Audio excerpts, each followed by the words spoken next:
Hi friends, அனைவருக்கும் வணக்கம். நாம் இந்த வீடியோவில் எதை பற்றி பார்க்க போகிறோம் அப்படின்னா, பிரபஞ்ச பொறுமையின் நன்மையை பற்றி நம்ம பார்க்கலாம். நம்ம வாழ்க்கையில் பல முன்னேற்றமான மாற்றங்களை கொண்டு வர்றதுக்காக ஈர்ப்பு விதியை நம்ம பயன்படுத்துகிறோம். பிரபஞ்ச ஈர்ப்பு விதியை பயன்படுத்தும் போது சில நேரங்களில் காலதாமதம் ஆகும். அதற்கான பொறுமை நிச்சயமாக நம்மக்கிட்ட இருக்கணும். ஓகேங்களா? நம்ம பிரபஞ்ச ஈர்ப்பு விதி மூலயமா நம்ம விஷயங்கள் நிறைய கேட்டிருப்போம். நிச்சயமாக அது நடக்கும். ஆனால் அதற்கான காலதாமதம் எடுக்கும்போது நம்ம அந்த பொறுமையை கடைப்பிடிக்கணும். சில நேரங்களில் நம்ம அவசரப்படக்கூடாது. அப்படி அவசரப்படும் போது கொஞ்சம் லேட் ஆகுது அப்படின்னா நம்ம நம்பிக்கை இழந்துருவோம். நம்ம நம்பிக்கையை காத்து கொள்ளணும் அப்படின்னா நிச்சயமாக நம்ம பொறுமையும் காத்திருக்கணும். ஒரு சிலர்லாம் சொல்கிறாங்க, ரொம்ப அவசரப்பட்டு எனக்கு இதெல்லாம் நடக்கலை, எல்லாம் ஒர்க் அவுட் ஆகிற மாதிரி எனக்கு ஒன்றும் தெரியல அப்படிங்கிற மாதிரிலாம் சொல்கிறாங்க. பாருங்கள், சடனாக அவங்க நம்பிக்கை இழந்துடுறாங்க. ஏன் நம்பிக்கை இழக்கிறீங்க? அப்போ நம்பிக்கை இழக்கும்போது அந்த இழப்பு தான் உங்களுக்கு இந்த பிரபஞ்சம் கொடுக்கும். நம்புறதுனால உங்களுக்கு என்ன நஷ்டம்? நீங்கள் பாட்டு ஒரு பக்கம் நம்பிக்கையை வைங்க, ஒரு பக்கம் நீங்கள் செய்ய வேண்டிய வேலையை செஞ்சுக்கிட்டே இருங்க. நடக்கிறது நடக்கும். முக்கியமாக நீங்கள் நம்புறது நடக்கும். இது நல்லா புரிஞ்சுக்குங்க. அப்போ எதை நம்பணுங்கிறத நீங்கள் தான் முடிவு பண்ணணும். நடக்கும் அப்படிங்கிறத நீங்கள் நம்பணுமா, நடக்காது அப்படிங்கிறத நீங்கள் நம்பணுமான்னு நீங்கள் முடிவு பண்ணுவோங்க. ஏன்னா நீங்கள் எதை நம்புறீங்களோ அதுதான் நடக்கும். இங்கே பாருங்கள், இந்த பிரபஞ்சத்தில் பெரும்பாலான விஷயங்கள் எதுவுமே சடனாக நடக்காது. எல்லாத்துக்குமே ஒரு கால நேர அளவு இருக்குது. உதாரணத்துக்கு விவசாயத்தில் பார்த்தீங்கன்னா, நம்ம உணவுப் பொருள் உற்பத்தி பண்ணணும் அப்படின்னா குறைஞ்சபட்சம் ஒரு 60 நாள்லேருந்து 90 நாளாவது ஆகும். அதே மாதிரி ஒரு குழந்தை உற்பத்தியாகி இந்த உலகத்தை பார்க்கணும் அப்படின்னா ஒரு 10 மாதமாவது ஆகும். அது கடவுள் இயேசுவே பிறந்தாலும் சரி. மழை காலத்தில் நல்லா மழை பெய்யணும் அப்படின்னா அதுக்கு முன்னாடி 3 மாதத்துக்கு முன்னாடியே வெயில் காலம் வரணும்.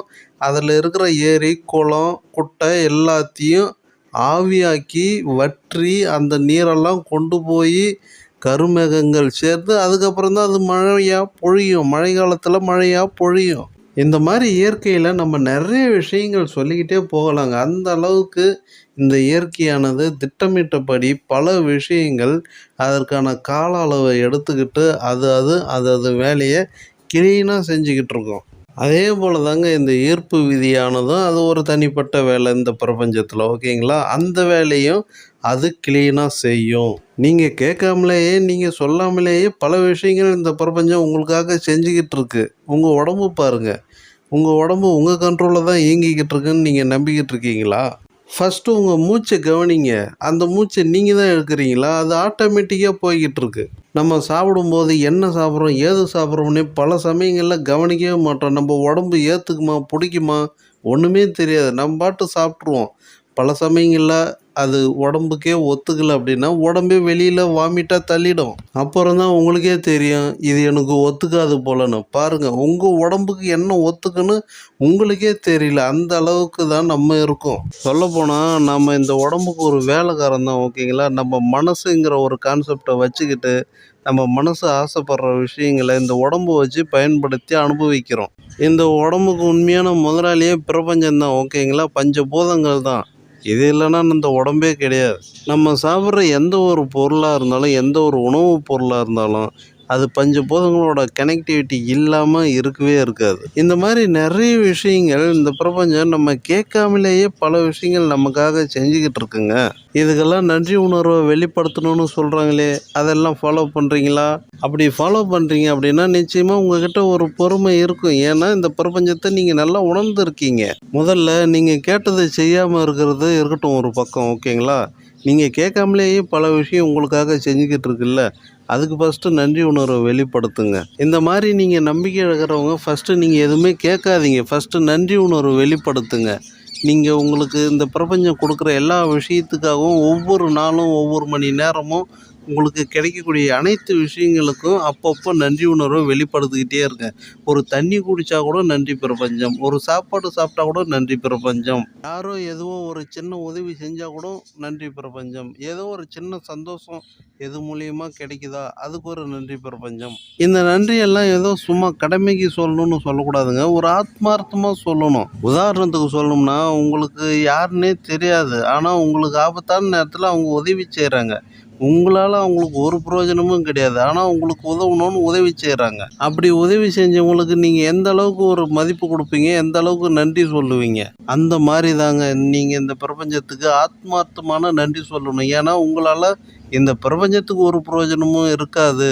அப்படி இருக்கும்போது எனக்காக இந்த பிரபஞ்சம் இவ்வளோ விஷயங்கள் செய்யுது அப்படிங்கிற ஒரு உணர்வோட நன்றி உணர்வை வெளிப்படுத்தணும். ஓகேங்களா? நன்றி உணர்வு இது ரொம்ப முக்கியம். வெறும் நன்றி இல்லை, உணர்வோடு வெளிப்படுத்தணும். அதுக்கு பேர் தான் நன்றி உணர்வு. இப்படி நீங்கள் ரெகுலராக நன்றி உணர்வை வெளிப்படுத்திக்கிட்டே இருங்க. நீங்கள் பெரும்பாலும் எதுவுமே கேட்காதீங்க தயவு செஞ்சு. ஃபஸ்ட்டு நன்றி உணர்வை வெளிப்படுத்த ஆட்டோமேட்டிக்காகவே உங்களுக்கு தேவையான விஷயங்கள் நடக்க தொடங்கும். ஏன்னா நீங்கள் கேட்டால் கூட தப்பாக கேட்பீங்க, இல்லை சரியாக கேட்கக்கூட தெரியாமல் கூட இருக்கலாம்.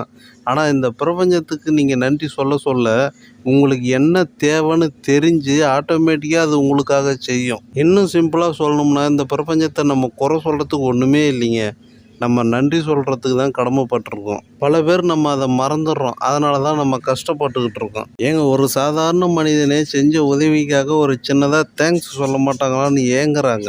அப்படி இல்லைன்னா நம்ம செஞ்ச உதவியை 4 பேர்கிட்ட பெருமையாக சொல்லி நம்மளை பெருமைப்படுத்த மாட்டாங்களான்லாம் ஏங்குறாங்க.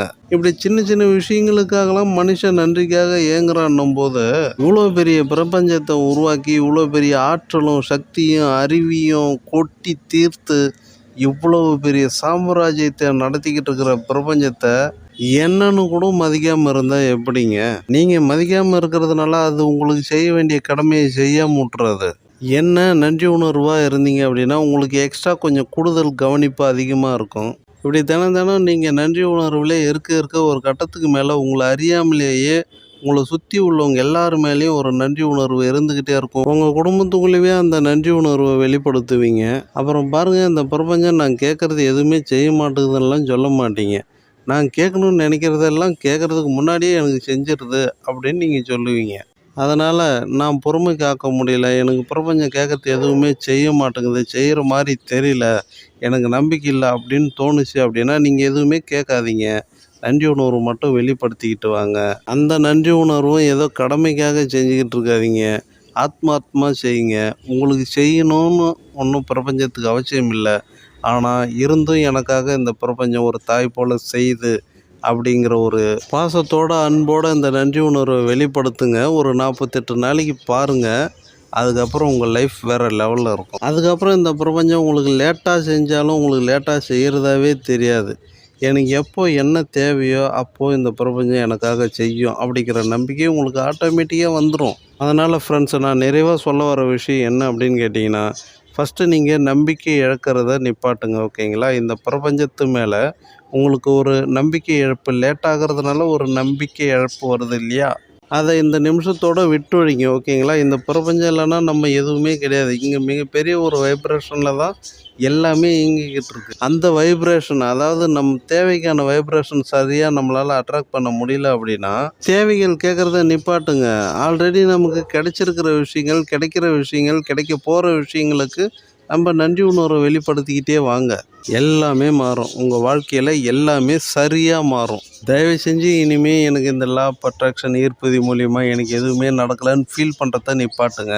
நன்றி உணர்வு மட்டும் நீங்கள் வெளிப்படுத்திக்கிட்டு வாங்க. நிச்சயமாக உங்கள் வாழ்க்கையில் மிகப்பெரிய மாற்றம் நடக்கிறத நீங்கள் கண்டிப்பாக பார்ப்பீங்க. சரி, ஓகே ஃப்ரெண்ட்ஸ், இந்த வீடியோ பிடிச்சிருந்தால் லைக் பண்ணுங்கள், ஷேர் பண்ணுங்கள், சப்ஸ்கிரைப் பண்ணுங்கள். மீண்டும் நல்லதொரு தகவலோடு சந்திப்போம். மிக்க நன்றி.